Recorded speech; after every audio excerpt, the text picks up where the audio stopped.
Yep. What's up, YouTube? It's Senior Airman Leo. This is where did I leave my cell? I'm gonna do a quick video on the crap that I bought on the silver that I bought on YouTube, eBay. I bought this for roughly 200 with because I buy it now. I thought it was a really good deal because it's like 1-to-1, $1 per gram, which is a little bit over. It's like 8 cents over spot at $31. Right now it's like at $32 an ounce, so it's a little bit. It's by this time next week it'll even out.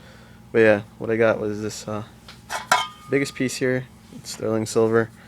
This is a pan that I got. Apart from that, I also got this bracelet right here is 950, which is actually more than sterling silver. It's like sterling plus because it's 95% silver. All this other stuff is between 90, and these are the two that I had in the other video.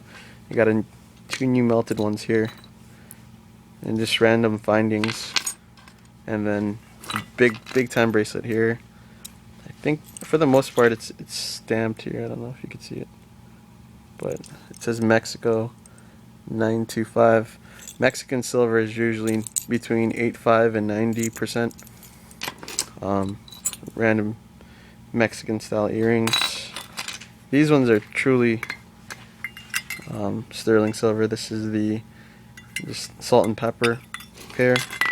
Let's see, sterling marked, old school money clip, another money clip.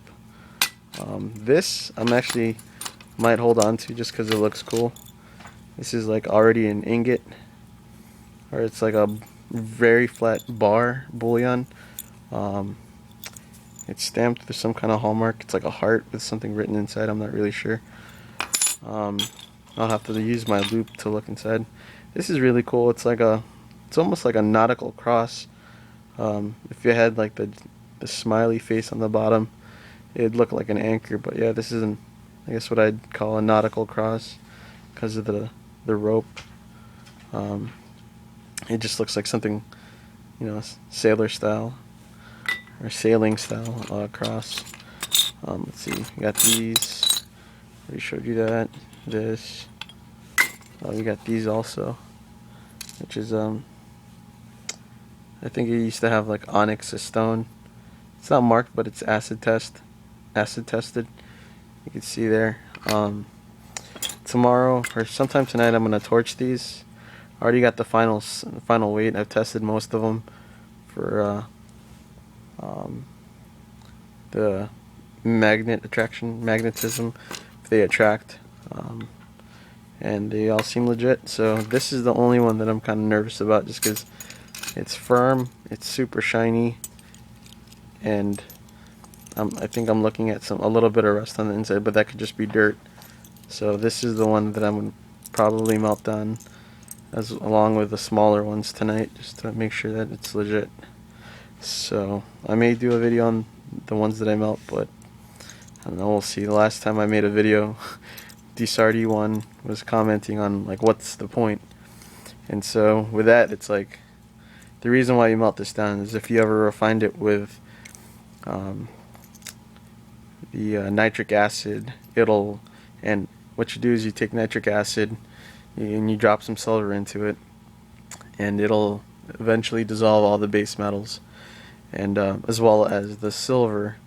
And once the solution turns blue after a couple, maybe like an hour or two, but you don't want to let it go too long.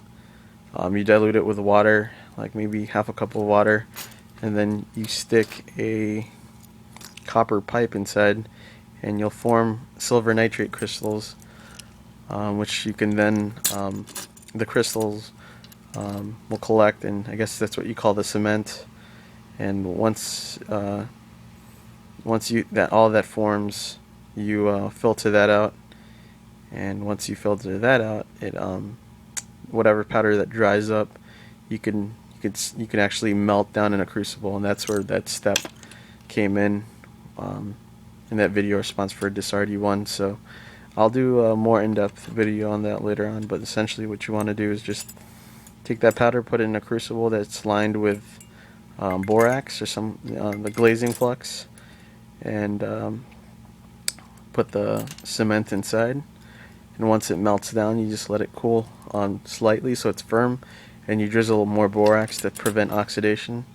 And then while it's still, after it's completely coated and the borax is molten, you do a technique that I call just I guess in crucible mold mold casting.